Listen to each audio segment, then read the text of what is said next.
Hello and welcome to the inaugural Longevity Snapshot, where we take a look at the latest longevity studies. This week, we will take a look at how a subset of blood stem cells rejuvenate mice and lengthen their lifespan. This video is presented to you by the Canadian Longevity Association, Canada's premier longevity nonprofit. And my name is Chris Linnell, the founder and president of the association.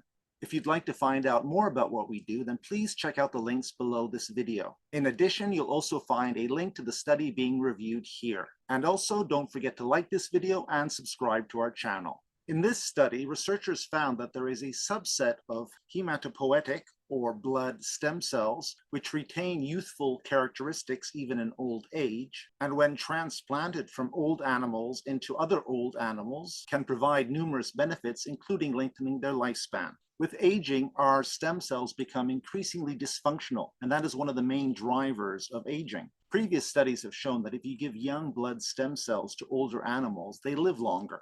However, with transplantation from other animals, there is the issue of compatibility and the risk of rejection. However, if we could use some of the stem cells already found in our bodies, then we could get around this issue. What the researchers found was that not all stem cells age in the same way, and that there is a subset of those stem cells which retain their youthful characteristics. And if that subset could be reintroduced, then we would get around those compatibility issues. So let's take a look at what the researchers discovered. In the first experiment, they used young mice, and they were given a mixture of blood stem cells taken from young and old mice. Now, this was done twice, and the mice had to be irradiated first to get rid of their existing stem cells. And the first time they did this, it was a mixture of 1 to 2 young to old stem cells, and the second time, it was a mixture of 1-to-1 ratio young to old stem cells. And on the right here, we can see how well they engrafted or survived in their new hosts. And the first time this was done, again, the ratio was 2-to-1 old to young stem cells. And at first, there were more of the old ones compared to the young, but then over the course of 120 days, there was an increasing number of young compared to the old stem cells. And now the second time this was done, when there was a ratio of 1-to-1, initially they were pretty much the same percentage, but then again, over 120 days, the numbers of young compared to old increased, overall indicating that the young stem cell showed better engraftment. Next, they used 13-month-old mice, where they gave them either only young or only old stem cells. Once again, they had to irradiate the mice first, and then after 5 to 8 months, they tested the mice. And what they found was that the young blood stem cells provided a more youthful blood profile. So you can see here, starting with the percentage of B cells. So the young stem cells are in blue, the old ones are in red, and there were higher percentages of B cells. However, there were lower percentages of T cells and myeloid cells. In addition, in E here on the left, there were more white blood cells and lymphoid cells. Taken together, this is a more youthful blood profile. In terms of the immune system in F here, percentage of naive T cells was greater with the young blood stem cells. T cells attack pathogens, and if they are naive, that means that they have not encountered a pathogen yet. So a greater proportion of naive T cells means that the immune system is more primed to respond to a new threat. On the right, they also found that the blood epigenetic age was reduced in the mice given the young stem cells. Next, they looked at how their physical function was affected. And starting on the left, you can see that their grip strength was greater. The time taken to descend a pole was less, and their ability to cross a small beam was also shorter in the young stem cell given mice. Their ability to hang on to a rotating rod was also greater, and the distance they traveled in the open field test was also greater in the young stem cell mice. On the right, they looked at their memory, in this case using fear conditioning. So in the training phase, the mice learned to associate a tone with an electric shock, or I guess a mild electric shock. And then in the test itself, they were just given the sound and they were tested to see how long they froze, anticipating another electric shock. And here the young stem cell mice froze for a longer period of time than the old stem cell mice. So overall, giving young blood stem cells was beneficial. However, that was already known. So let's take a look at the novel findings from these researchers. Now, it is already known that as stem cells age, they become more diverse. And next, the researchers looked at that diversity. And they did that by looking at the RNA transcriptomal differences between old and young blood stem cells. I won't go into too much detail in this, but if you look at B here, you can see the old ones are in red, the young ones are in green, and they are sort of quite distinct. It's not much overlap between the red and the green here. And as mentioned before, looking at D here, there was much greater diversity in these old blood stem cells, as you can see by sort of these different colors here. And in F here, you can see that according to various markers, there was also a difference between young and old stem cells. And they also found that in the old stem cells, their aging score was higher. They also found that there was a subset of old stem cells which still had that more youthful RNA transcriptomal profile. Next, they looked to see if they could find a marker which differentiated between the younger or older old blood stem cells. And looking at the genetic differences, so they saw that there were 278 genes which were upregulated in the older stem cells, and there were 96 genes correlated to the aging score. There was an overlap of 54. 26 of those were located on the membrane or the outside of the cells. So that could act as a sort of a marker. And they narrowed it down to 7 genes. And out of those 7, they chose one, CD150, for which there were more antibodies, so they could basically analyze it better than the other 6. And what they found was that it was much more prevalent in older mice compared to younger mice. This is the levels of CD150 in the cells. And there was a very high correlation between levels of CD150 and the blood stem cell aging score. As you can see, this line goes pretty much at 45 degrees. They then looked at genes which were associated with aging and whether or not they were up or down regulated. And red means higher regulation, and blue means sort of less so. And from left to right, the amount of CD150 found in the cells. And in the cells which had less CD150, there was greater downregulation of aging genes and less upregulation of those genes. However, in cells which had more CD150, there was less downregulation and much more upregulation. Looking at the epigenetic age, low levels of CD150 resulted in a lower epigenetic age. You can see the blue bar is less than this beige bar.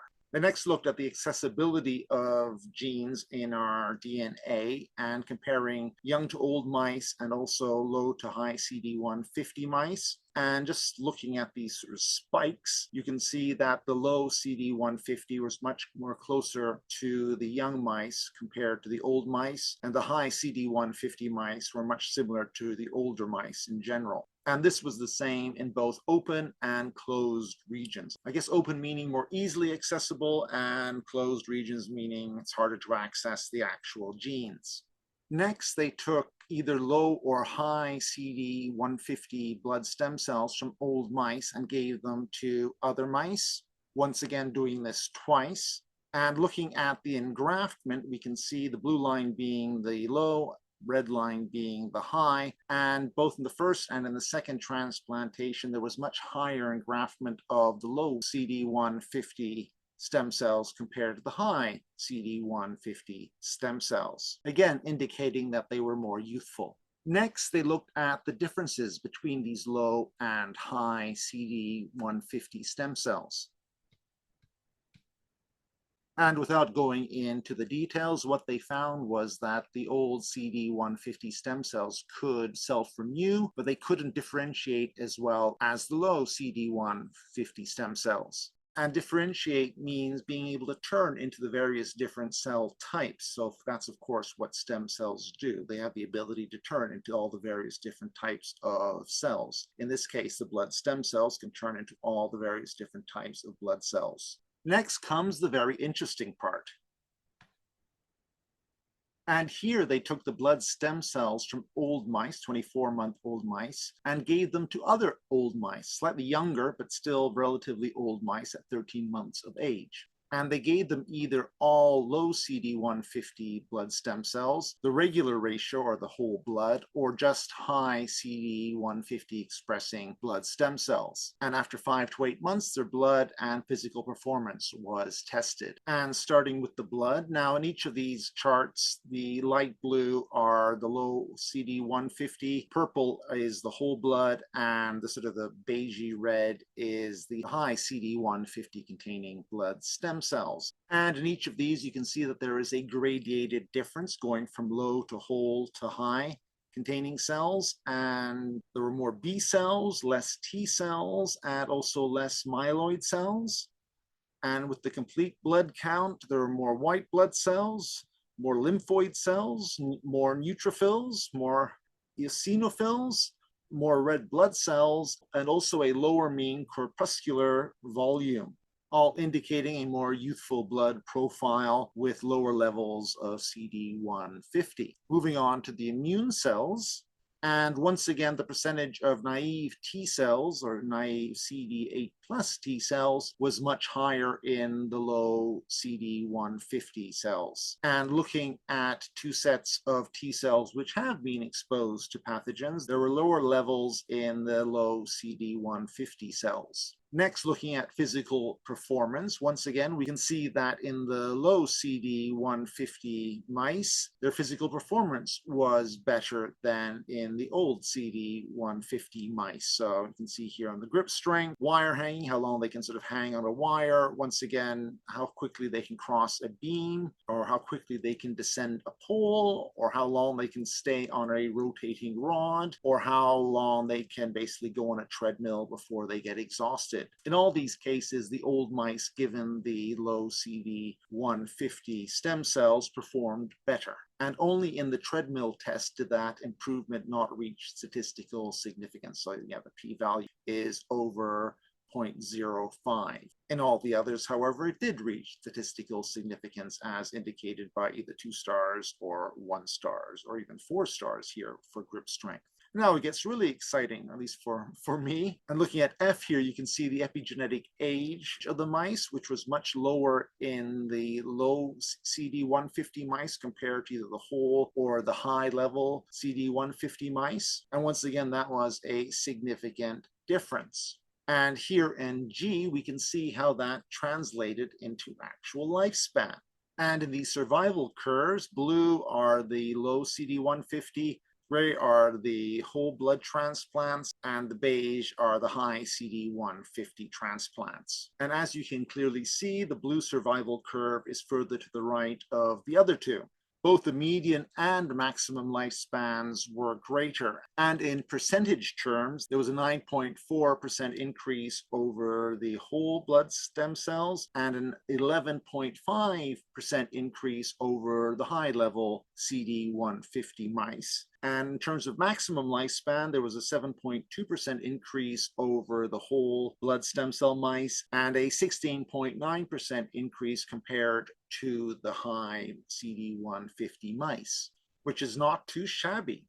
In the final set of experiments, once again, 13-month-old mice were given blood stem cell transplants from 24-month-old mice. And this time they were given different ratios of CD150 cells. They were given high or low CD150 cells in different ratios, either 1 to 5, low to high, 1 to 2, low to high, or only low CD150 cells. And starting with blood, once again, and in all these charts, the dark blue are the sort of the control 1 to 5 ratio, light blue are the 1 to 2 ratio, and the sort of light green are the only low CD150 cell transplants.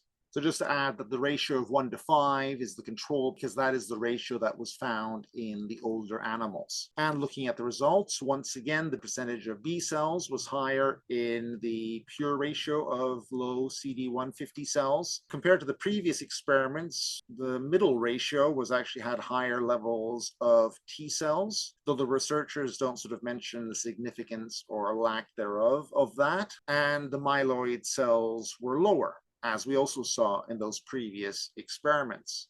Looking at the other components of blood, the white blood cells, neutrophils, and lymphoid cells were higher in the pure low CD150 cells. Looking at the immune system cells, once again, the pure ratio of low CD150 mice had greater proportion of naive T cells than the control. However, the middle ratio had an even higher percentage, and once again, the researchers don't mention in the text the significance of that. However, the memory T cells was lower than the controls, as you can sort of see here, the green bar being lower than the blue, though it did not quite reach statistical significance. Finishing off with their physical performance, and you can see here that the pure low CD150 stem cell given mice performed better than both the whole and the control mice, both in grip strength, the pull test, again, how quickly they can go down a pole, beam balance, thicker beam compared to previous ones, and how long they could stay on a rotor rod. And here's a look at this open field test. It just shows how far the mice travel in this open area, basically. And again, the pure low CD150 given mice traveled a lot further than the controls or the middle ratio. And altogether, what this shows is that the greater proportion of low CD150 blood stem cells given to the older mice, the more youthful their blood profile, as well as having better physical performance. So what does this all mean? Well, firstly, and this is still theoretical, we could take our own blood stem cells out of the body, expand them, separate them according to how much CD150 the cells have, and then put the lower CD150 cells back into our bodies to potentially give us some degree of rejuvenation. Alternatively, if we could simply remove our high CD150 blood stem cells, that might have the same effect, much like removing senescent cells, which show similar benefits.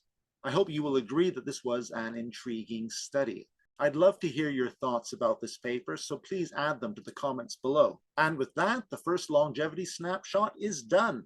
Thank you for joining me, and please don't forget to like this video and subscribe to our channel. So until the next edition, goodbye